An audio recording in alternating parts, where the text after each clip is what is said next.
कि जो भारतीय परंपरा के हिंदू फैमिली के लोग उनमें अक्सर आपस में लोग टकराव कराने के लिए प्रयास करते हैं। उनका उद्देश्य सामंजस्य नहीं है, उसमें लड़ाई लगवाओ।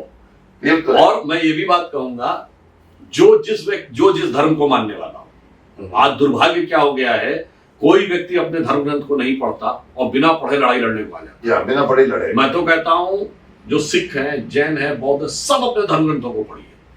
आज जितने भी बौद्ध हैं उन्होंने त्रिपिटक कितना पढ़ा हुआ है। कितने सिख ऐसे हैं जिन्होंने की पूरी गुरु ग्रंथ साहब पढ़ी है। आपको पता है कि गुरु ग्रंथ साहब का अंतिम अंग में जो अंतिम पद है वो क्या लिखा हुआ, राम नाम सिमरन करो जाके सम नहीं कोय, और सिमरत ही संकट मिटे दरस दिखावे सोय।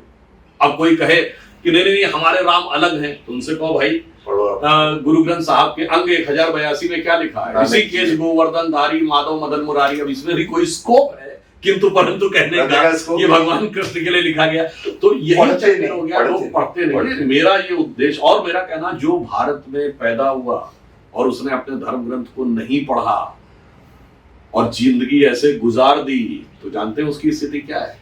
जो हम लोग बचपन में कहानी पढ़ते थे ना कि एक व्यक्ति था, बहुत गरीब था, बूढ़ा व्यक्ति था, और वो इतना जिंदगी से हताश हो गया कि उसने सोचा लाओ नदी में कूद के आत्महत्या कर ले। रात में वो गया तो उसका पैर टकराया, तो एक बोरा ऐसा पड़ा हुआ था जिसमें बहुत पत्थर भरे थे, उसका पैर टकराया तो वो बैठ गया वहीं। उसने खोला तो उसको लगा इसमें कुछ पत्थर है, तो वो अपने ख्यालों में खोता हुआ एक पत्थर फेंका, थोड़ी देर बाद दूसरा पत्थर फेंका।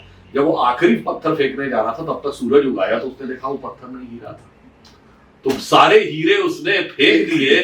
तो इसे आप ये कह सकते हैं, अगर भारत में रह के किसी ने वेद वेदांत उपनिषद अथवा त्रिपिटक अथवा जैन धर्म के जो ग्रंथ हैं, जो जैन है उसने नहीं पढ़े, तो जानते हैं क्या होगा, तूने रात गवाई जीवन दिवस गवाया खाए, हीरा जन्म अमोल था कौड़ी मोले जाए, तुमने उसको कौड़ी के जन्म को फेंक दिया। ओके मतलब this is what is that. बहुत सही बात कही कि आप अपने स्वाध्याय की। और मैं एक और बात भी कहूं, जिन लोगों को इस पर भी विश्वास ना हो, कि उन्हें लगे कि we are doing self appraisal, तो मैं कहना चाहता हूं जाके पढ़िए Arthur Schopenhauer, German philosopher who has translated Upanishad into German.